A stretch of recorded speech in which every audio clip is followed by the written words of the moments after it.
Sergeant and Mrs. Smith, you're going to love this house. Is that a tub in the kitchen?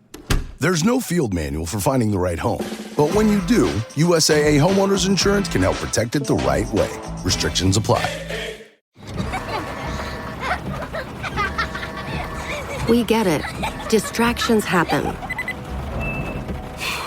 That's why we designed the fully electric, full-sized Volvo EX90 with the latest technology to keep you and those around you safe. Its two-sensor driver understanding system is designed to prevent distractions and help you stay focused. Reserve your Volvo EX90 today. Learn more at volvocars.com/US. Hey guys, welcome to this week's podcast, and I've got a fantastic guest for you, Whitney Elkins-Hutten. She's a returning guest. She was actually on a couple of months ago talking about real estate. She's a real estate investor, very successful, also syndications, also in various other types of real estate investments that we're going to talk about. She has a new book coming out, which she's going to talk about, and I'm really happy to re-welcome her onto the show. Whitney, welcome. No, thank you so much. Yeah, thank you for having me back. Yeah, no, just refresh the audience, who you are. I know you have a story, how you got into real estate, and I'm really excited to dive into the meat of the conversation. Absolutely. Yeah. So where I'm at today, I am the founder of ashwealth.com. And also, and there I do coaching and mentoring, helping investors get into real estate investing and grow and scale their portfolios. And then I'm also the director of investor education at passiveinvesting.com, where I essentially get to do very much of the same thing. My book, Money for Tomorrow, How to Build and Protect Generational Wealth, is out with bigger pockets now. So everybody can go to their favorite bookstore choice, Amazon, Barnes & Noble, or even Bigger Pockets, and pick that up. But there, really, I just try to help investors understand my path into real estate investing, but not so much so you can follow my path, but learn from all my mistakes and the mistakes of others that I learned from. And so that book really lays out a nice blueprint. First, understand what generational wealth is. 2, what are the rules around creating wealth? 3, what are all the strategies that we need to have in place to create wealth, keep wealth, grow wealth, and then pass it on? And we don't get into the clickbaity headlines or the newest and hottest deal strategy that's out there, but really going back to the strategies that the 1% use. And so these are lessons that I had to learn along my investment journey. I started off in 2002 completely by accident, bought a house with a significant other. A month later, the relationship falls apart. I think the house is going to sink me. So I stuff it full of roommates, finish the rehab on the house and sell it 11 months later and made a $52,000 profit. And oh, by the way, I hadn't been paying for any of my housing expenses. And I was like, wait a second, hold on. I think I'm onto something here. This is back in 2002. I was working with the CDC as an epidemiologist and doing the facilitation and training post 9/11 for smallpox, anthrax, helping public health physicians and nurses identify biological, radiological, and chemical events. Yeah. And long story short, that had me working, 60, 70, 80 hours a week on the road quite a bit. But here I made just almost just as much money in flipping one piece of real estate as I did in my day job. And so while I loved what I did for my day job, I was like, this is what's going to get me financially free. Mm-hmm. So did several more live-in flips on my own, eventually started hanging on to those flips and putting renters into them and scaled over 36 units, single family rental, got into multifamily investing, both actively, my husband and I, and then eventually in a joint partnership, and then started syndicating deals with 2 additional partners. And then we had another ceiling of achievement. We had a baby girl and I wanted my time back. And you get into real estate to get your time back, or that's the evolution. And here we were, heavy into real estate and didn't have our time back. And that's where we found passive investing, just investing in other operators' deals. And we scaled over 800 million in real estate currently. That's in our active portfolio. Passively, much larger than that, but, hold over 6,500 residential units, 2,200 self-storage units, 15 express car washes, and a myriad of other cash flowing businesses. Yeah. Wow. Really fit. I love this story. You have your experience in just the very basics of owning a property all the way to syndication and This very congratulations, and I love this community because I see on social media you're at conferences with just so many influencers and still networking even in a downturn. And talk about like real estate market in general. I know this year's kind of struggle. I know some sectors have really done commercials struggling, interest rate decisions a couple days away. And talk about like where the market is and how like interest rates and also possibly a new administration will affect the industry. Or where Oh you my gosh, so much to unpack there. I'll work backwards. As far as me, as far as what do I think how do I think the election's going to impact real estate? I don't think there's going to be any immediate impacts. I think that'll be time tested through Congress and stuff like that. A lot of people are like, what do you think about the president? I'm like, I don't. I really don't. I look more at who is being elected at the local level of government and at the state level of government where I want to invest. I think that's more impactful when it comes down to, is this still a good market to invest in? Is it what's going to happen to the tax structure? How is this going to impact resources? How are we going to attract a population coming in here? What is it going to do to job growth?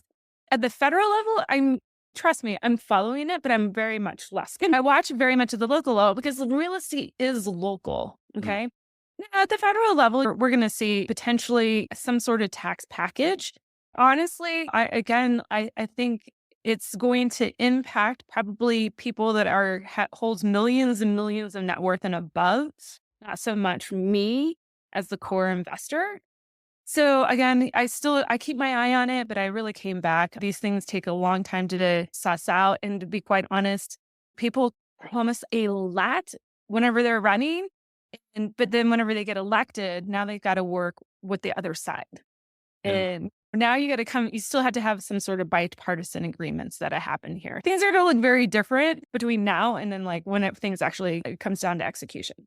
Yeah. Now, that said, what do I think about the market cycle? Now, that I think is very important for all investors to understand. There's really 4 phases of market cycle. And I think what's unique about the current market cycle that we're in, some will say we're in the hypersupply into the recessionary environment. Most people that have been investing in private equity real estate have never invested through the hypersupply and recessionary parts of the cycle. Okay, because if you think about it, syndication and private investments really opened up to the retail investor 2012 legislation. So it really didn't get going until 2014. So everybody had a nice bull run up, like in the recovery phase from the Great Recession into hyper growth. So this is new, untested, and uncharted waters. People have been investing for real estate for millennia. So we understand that these cycles happen, that there's going to be hypersupply, retraction through a recession. So I encourage investors to look at what the market is giving you. Mhm. Right now, when we have the recovery and growth, we've got a lot of money being infused into the system. Equity investments tend to be really good to take a look at. But when we hit the hypersupply into the recessionary part of the market cycle, debt or capital gets sucked out of the system. Okay, we see this retraction. And that's what's been happening. That's when you, as the investor, get to solve some really cool problems, and you can step in and offer debt to other investors and potentially continue to share in the profits of the deal. So that is how I think through this right now. Now, that said, we had the different parts of the market cycle overlaid with a huge run up of interest rates, the largest and quickest run up of interest rates that we've seen since the 1970s. And that's been a really hard pill to swallow. Like the old saying, when the tide goes out, you figure out who's swimming naked. The tide's gone out, and we have seen those operators that really had no business sense and could not adjust to the market. Nearly everybody was affected. Okay. And it boils down to a question is, were they able to make the tough decisions on maybe selling an asset to break even on it, or infusing capital into an asset in order to save it, working with banks, did they have good lending partners? Then you had other operators that just unfortunately were new to the space, didn't have somebody on their team that knew how to work through these business cycles, these market cycles. And of course, unfortunately, people have lost money. However, this is how the silver lining. An investor entering into the market today that's interested in passive investing, you now have seen an operator that has gone through COVID, probably some sort of weather-related event, be it a hurricane, tornado, major storm, heck, even a power grid going down in Texas. It's been through some sort of weather-related event, bump in the road, and been through the interest rate cycle. If they're still standing, dig in deeper and learn to see if they might be a good partner for you. We get it. Distractions happen. That's why we designed the fully electric, full-sized Volvo EX90 with the latest technology to keep you and those around you safe. Its two-sensor driver understanding system is designed to prevent distractions and help you stay focused. Reserve your Volvo EX90 today. Learn more at volvocars.com/US. Earning your degree online doesn't mean you have to go about it alone. At Capella University, we're here to support you when you're ready.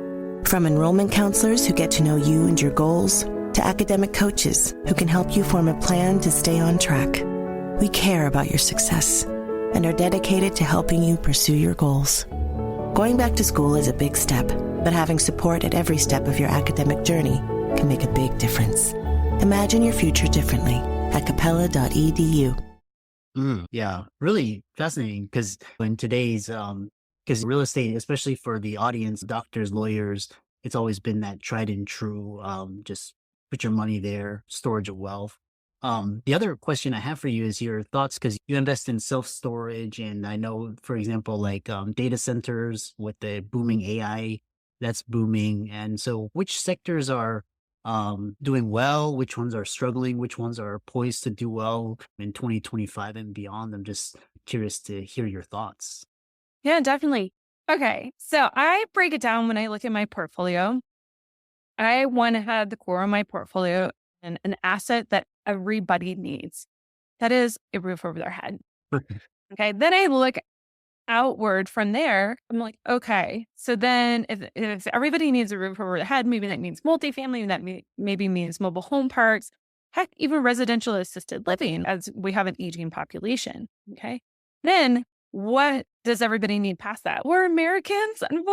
Yes, we're Americans. And then we're Americans. We're very attached to our belongings. And that's where self-storage can be a logical next addition to the portfolio. And even maybe investing in express car washes because we love our cars too. We love taking care of our cars. It's more advantageous for somebody to keep their car very well maintained right now, which includes washing it as opposed to getting a new loan. That said, each part of these market cycles they're going to cycle a little bit differently. So what do I mean by that? Self-storage, right now, we had this great migration that happened like in 2020 and 2021. A lot of people were shuffling around. They were like, hey, I don't have to be in the office anymore. I can do my New York City job living in Idaho. That migration has slowed down. Okay, so we're seeing less utilization of self-storage as those parts of the market are softening a little bit right now. You really want to take care to make sure that you're not going into a market that has oversupply and has been overbuilt. Similar things have happened with multifamily too. We saw a lot of shuffling going around, a lot of projects being overbuilt in certain areas, and we have to wait for that absorption to occur, which in most markets should occur into 2024 into early parts of 2025. So the adage has been survive to 2025. It's probably more like survive to like mid or late 2025. So now you brought up data centers. That's like AI is not something that I'm watching. I think that's going to be really interesting. I'm actually more interested in us onshoring, reshoring back jobs, manufacturing jobs. So I'm really looking at where are the chip centers going into North Texas. Where is Amazon expanding? Where is a lot of this industrial manufacturing and reshoring of jobs occurring? Like Greenville, South Carolina has been huge for manufacturing. So I'm looking at these trends. So I still think, and those trends are great for the primary industry, maybe industrial unit. They're also great for the secondary, needs, which that person, you're going to have more jobs in that area. You need more housing. Right. And so we're still under position. If you look at the basic fundamental, we're still underbuilt 3.3 to 10 million units. It really depends on who you're listening to. Realtor.com says 7.2 million units need to be built.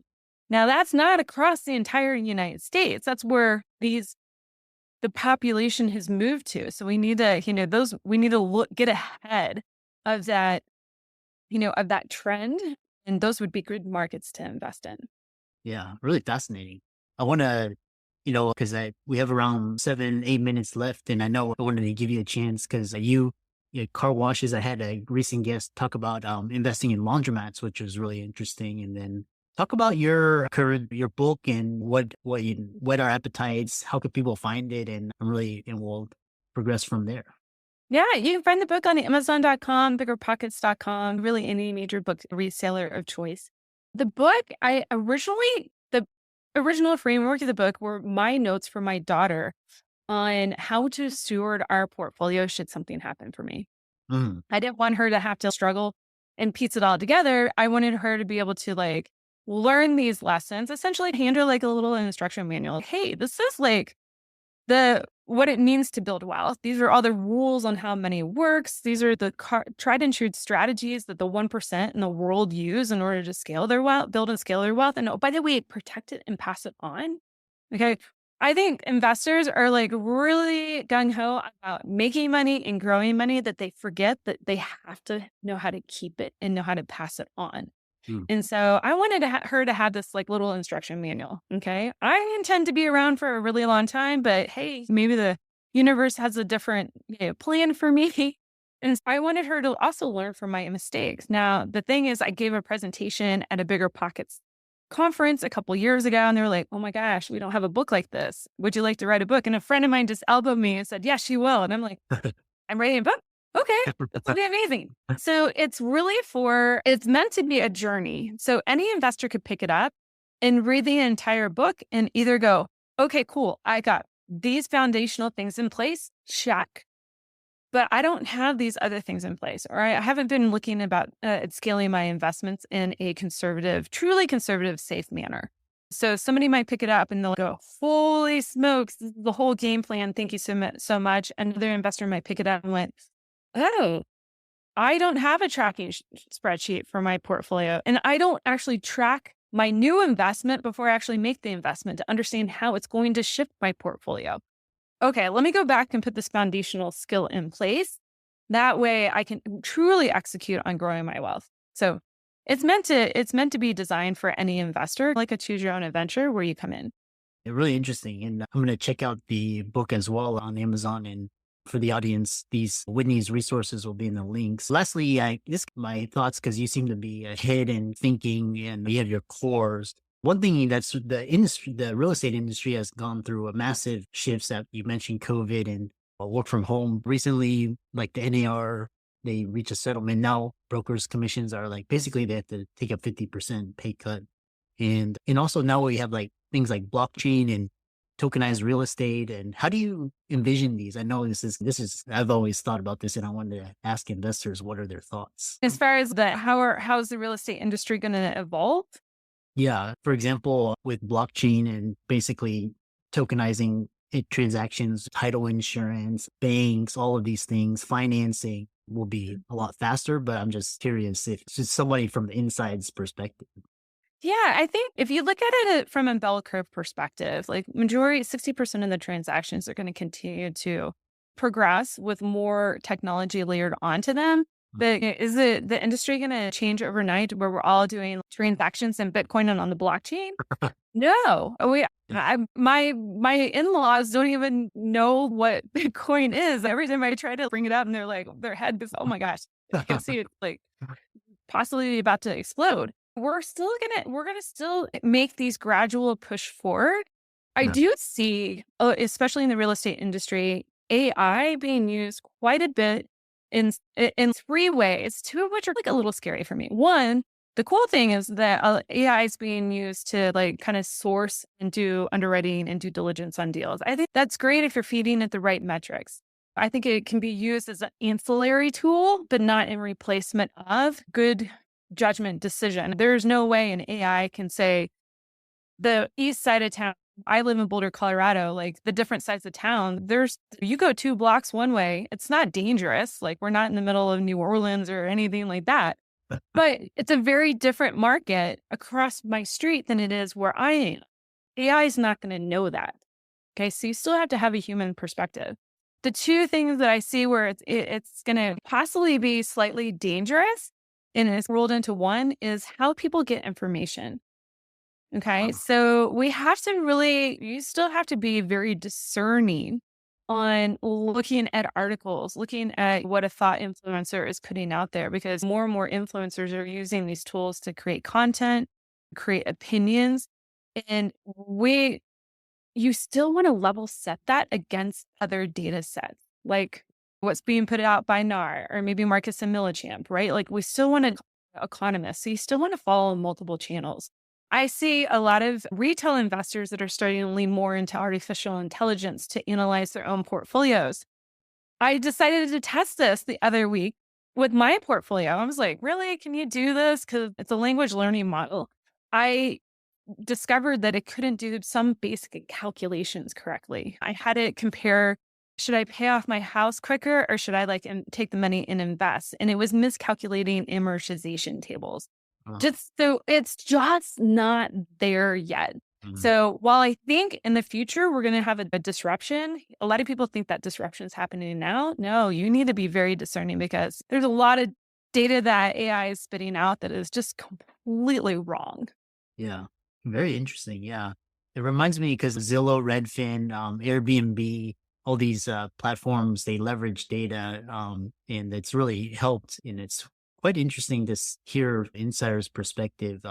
It seems everything's trying to make things faster, more efficient. I remember having to just send in all these documents and just wait, is it approved or not? It's just so tedious. But with new technology, you'll be able to do things faster. So I really enjoyed having you on for a second time and talking this current real estate trends and really timely. And thanks so much for coming on. Yeah. Thank you so much for having me.